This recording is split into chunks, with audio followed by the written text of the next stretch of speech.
Woo! What's going on, guys? Orms Forum coming at you guys today with another video, and hopefully everybody had a good Mother's Day. Happy Mother's Day to all you mothers out there. Hopefully everything was good. Hopefully everybody took care of you guys. Hopefully you guys, you dudes, you took care of your wives, your girlfriends, whoever has children, and you made a really nice day for them on Sunday. But happy Mother's Day to all the girls out there. And hey, man, those single fathers too, man. Big ups for that. But we got some Detroit Lions news. We had a rookie mini camp. I believe it was a 3-dayer that started on Friday, Saturday, Sunday, I believe. And I got some reports, from my guys like Mike O'Hara, John Macaron, Tim Twentyman. Without those guys' information, I can't get this out to you. So big ups to those guys as well, too. So, football's back. You can smell it in the air. The draft's done. Free agency's still kind of going on here and there. Guys getting picked up and all. But football's back because these guys are getting in the trenches. They're getting out there. They're getting physical. They're running around, catching the football, getting to the court. They're doing football things. And this is what we want to hear. Now, there's some reports. Not a ton of reports by these guys, but they're throwing it out there. Football's back. Now, it started off with Brian Branch. He ended up practicing day one. I think he tweaked something. It's kind of undisclosed what happened to him, but we all know that he's a film junkie. He's studying guys. With the day he was drafted, he got right into the film room, started studying the secondary of Detroit Lions, trying to figure out where he fits in as a Detroit Lion and how he can help out the situation. Him getting hurt, I don't really know. He's very upset about it, but they sat him out for precautionary measures. He won't be. He didn't participate for 2 days, just day one. He was very upset about it. It happens. He says it's no big deal, his injury, and he'll be ready to roll come the future. And then Hendon Hooker was out there, our quarterback that we took in the 3rd round, Tennessee Volunteers. We got that infectious energy. Wasn't doing much. Did not participate in any drills. He's still recovering from that injury and on his left knee. He was throwing around the ball a little bit, though. It looked like he was just playing some catch, apparently. No drills. And, I personally still think he's going to be on that PUP list.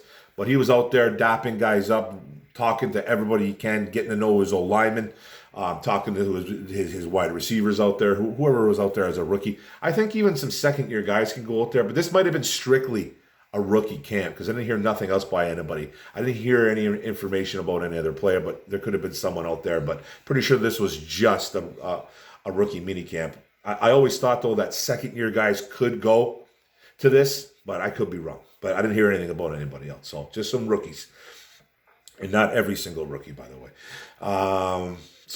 You really like that Hooker gets in touch with former Virginia Tech player as well, and now Detroit Lions tight end James Mitchell.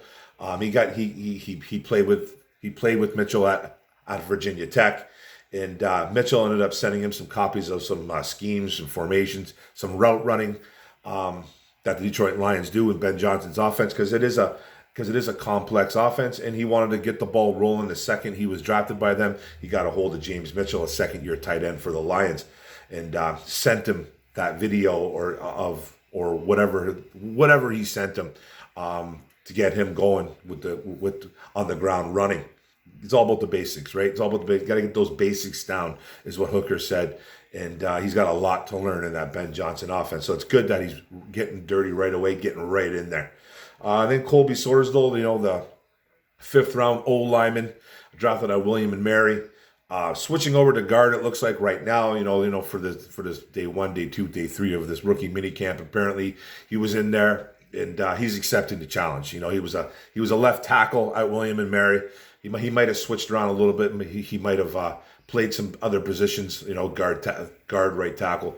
I think he might even took some center snaps at William and Mary, but it's primarily a left tackle. He's going over to guard early right now, so they're kind of seeing where this kid's at, and he's versatile. He's another versatile kid. Looked really good up there talking.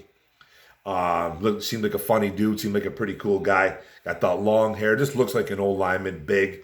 Handled himself look pretty well apparently. So he's accepting that challenge, moving over to guard, switching in the NFL. And then Broderick Martin, a third round pick that the Lions, that Brad Holmes moved up to get, gave up a couple late picks to go get this kid. And pretty much told a funny story how he thought he was a day 3 pick. He was going to get picked on the Saturday. But he ended up getting picked on day 2. They were throwing a party at some hotel. He ended up, his mom was setting up a party downstairs in the hotel in probably one of those banquet rooms or wherever they were. And he ended up running downstairs and telling his mom that, party's going to be early because I just got drafted by the Lions. So I guess they called him a little bit earlier, like 5-6 picks before. They said, hey, man, if you're there, we're going to grab you. We're trading up to get you. So, everybody knows the Broderick Martin story. Small school, Western Kentucky. He's a hilltopper. Didn't get a lot of play or a lot of shine as a football player. But Brad Holmes, he gave everybody the middle finger on this draft and said, I don't care about your mock drafts. I don't care about your positional value. I'm going after someone we really love. And they went after a 6'5", 337, almost 340-pound, massive human being with long arms, physical. Got some quicks to him too on the D line, and they went up and got him. Is it early? Is it a reach? That's we'll find out. But they really liked him, and they took him, and he was celebrating earlier with his family, and he looked like he was really, really excited to be here too. Another guy that spoke really well. And he was shed a tear, he said, when he saw his name on the template there on his locker. So good for him. And he did hyperextend his elbow apparently because he was seen with he had the left, I think it was his left arm, don't quote me. Yeah, but he had that big brace on his arm, and he ended up, they were asking him about it. He just said he kind of hyperextended it, got pushed into, and it's just precautionary. And he ended up, I think, practicing for 3 days straight anyway. So, he was in there. He's a big kid. He's massive. He probably didn't hurt him too much. Then Jahmyr Gibbs, our first round pick, tweaked his ankle on day 1. Didn't really hear much about what happened on day 1. I know the reports weren't, this is coming from John Macaron too. He said that they weren't allowed in day 1, I believe. Day 2, day 3, I think they were allowed in to, to obviously do their reports and their analysis on some of these players. So day 1, apparently he tweaked his ankle, sat out, precautionary, and upset that he can't play. He said he'd probably be good to go if it was game week. But they're sitting him out. There's no rush, and you see this fan base going to full bore panic, calling him the next DeAndre Swift. He's a Band-Aid. What a bust of a pick. I've never seen such panic and confusion from a fan base. They just nothing can go right. It's football, guys. People are going to get hurt. People are going to get tweaked. Day 1, people are not going to be healthy going into training camp, going into the season, going into preseason. Guys are banged up. These are like, you ever hear George Kittle? I've seen George. If you ever go watch George Kittle do a podcast, he did a podcast with a comedian called Theo Vaughn. Okay, kind of going a little bit off here, kind of going off a topic, but he does a podcast and he explains the life of an NFL player. He's like, you get into a car crash over and over and over again. Practice day, game day especially. He goes, especially game day. It's like you get into a car crash. You're literally running into people twice your size at enormous amounts of speed. These players are out of the world. They're the best in the world. You're going to get hurt. He says you get hit on a Sunday over and over and over again, and you're not recovered until Thursday. He was like, it's like you don't feel right in the head until Wednesday or Thursday. He's like, you're not right. He's like, you're just not right. You start feeling a little bit better on a Thursday. Then you have a Thursday game, and then you're screwed again. This is why these players hate Thursday games.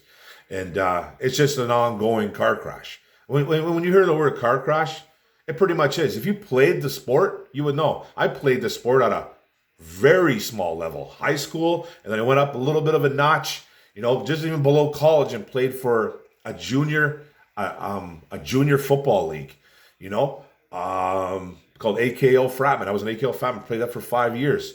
Good competition. You it's car wrecks. You get into car wrecks, man. You get banged around by guys half bigger than you, even half your size. Even half your size that are coming at you full bore. And then you got a bigger guy that puts you in the dirt. You're in a little bit of trouble. It's hard to recover from football, guys. It very much is. So just remember, guys get hurt. And I went way too into that. So come on, guys get hurt. We got a couple guys that are banged up, but it's okay. They're going to be fine. They're going to be playing when the season starts. Also, UDFA Stephen Gilmore, not Stephen Gilmore. Stephen Gilmore sat out too. He had an undisclosed injury as well. Don't know too much about him, but I'm going to report it. And then Jack Campbell, another first-round pick, 18th. A guy that people said we reached for too. Looked good as well. He was thrown right in the middle, playing the Mike linebacker, leading the defense right away. It looked really good on a pass cover play as well, following a running back out into the flats, running with him all the way. Being 6'5", 249, 250 pounds, whatever Jack is, he can move for a big fella. He's not that, doesn't have the greatest straight line speed, but football speed, he's there. And he was super, super underrated as a pass cover linebacker at Iowa. People literally think this guy is just a two-down guy. He's not. He's not a two-down guy. He's going to be a guy that's going to be able to pass coverage in the NFL. I'm not saying he's going to be able to run with running backs all the time or quicker tight ends all the time, but he can pass cover. He's smart. He's instinctive. He's a read and react guy. He's a very intelligent linebacker. And sometimes when intelligence can be a little bit better than the physical part, because you know where to be. So and he's physical. So it's not like he doesn't have to compensate one for the other. So, really like the Jack Campbell pick, and he's showing that he belongs. And then tight end Sam LaPorta, his teammate at Iowa, running routes out there like a wide receiver, looking very smooth. He was making plays all week, I guess, for 3 days. He even flew by Iowa teammate Jack Campbell on a special teams play where he dusted him, and had a little waved at him too, and had a little fun with it as well. So you like that. It's two guys that really get along. They're very good friends. They live together at Iowa. So it's nice to see that these two guys are not only were good teammates, good friends, and they're good football players. So LaPorta looking good out there running routes. Apparently had the best day out of all the rookie. Had the best 3 days. Anyways, had the best 3 days. Looking really good out there. Tight end Sam LaPorta. Now UDFA running back Mohamed Abraham, a guy I just did a video on the other day. He was the only running back there. He was the only running back present at this rookie minicamp, so he got lots of work in, and he was showing good hands on the weekend. Now, this was something that we talked about, or I talked about as a player from this kid. We love him as a runner. The bowling ball runs. Tries to run through guys, not really going to run away from you, but doesn't shy away from contact, very violent. And the things that we were a little bit concerned about was, hey, can this kid catch the football? Apparently he looked really good catching the ball in practice. We all know it's practice, but that's, he's showing he can do it. And like I said in that video, sometimes these GMs, they see stats, scouts, GMs see stats, and they're like, oh, this guy only had like 22 catches in a 4 or 5 year span in college. This guy might not be able to do it. He might not be able to catch the football. And if you're not present, you don't watch him practice or play, and you don't see him doing it, it's a big difference. So I think they really scouted this kid hard, and I think, maybe they brought him in for a visit. I don't remember, but I'm sure they threw the football to him during the visit, if they brought him into Ford Field or Allen Park, wherever they have these visits. I'm sure they tried to get him to see if this kid can catch the football, if they didn't scout him already. Obviously when you went to the games, you didn't really see much of him catching the ball because he didn't do it a lot in college. He caught like 22 passes in 4 or 5 years. So, so you got to get this guy in a room or on a field, and you got to throw him the football to see if he can do it. You just never know, right? So I guess he looked really good doing it, and that's a really good sign. Now, apparently, this is the last one. Keep an eye out for tryout player. How that works, I'm not really too sure. Tryouts, I don't even think tryout players get paid. Don't quote me on that, though. I could be wrong. I'm trying to learn every year, man, every year. And I really appreciate if someone out there could tell me if a tryout player gets paid, because I didn't look that up. I could probably look it up and let you guys know. But you let me know in the comment section. Does a tryout player get paid? I think it's a little bit different than a guy as an undrafted free agent getting signed onto a squad. But don't quote me on that. But anyways, look out for tryout player, wide receiver Dylan Drummond from the Eastern Michigan Eagles. He was quick out there. He was making some plays, got some decent size to him at 6 foot, 195 pounds. Looking good out there. Rookie minicamp. We're not going to get too carried away about it, but apparently he had an eye out of, what's his name, Tim Twentyman. I got the specific report from him saying that keep an eye out for this kid. He was out there making plays. He was very noticeable out there. So that's good, man. That's what we want to see. Some early stuff, nothing too crazy. I don't think we heard from every single player. Most of the guys that we wanted to hear about, we talked about pretty much the whole draft. I'm assuming I think we did. I think we talked about mostly everybody: Gibbs, Hooker, Martin, Sorsdal, Campbell, LaPorta. Did we talk about anybody else? Branch didn't do much. But yeah, we talked about pretty much everybody, I think. Talked about pretty much everybody. And hey, that's the report I got, guys. So don't shoot the messenger. But those guys, John Macaron, Tim Twentyman, Michael Hara, doing work, putting it out there for everybody to see. And I'm just here to report it. I appreciate it from those guys. But thanks a lot, guys. That's the report right now. It's early. We're still going to hit some videos coming up.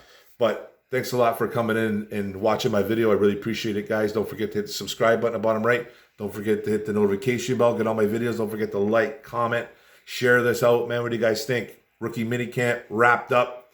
There's something coming down the road, too. Some more OTAs will be coming up soon. Thanks a lot, guys. Go Lions, one pride. Boom. Let's go, baby. Woo!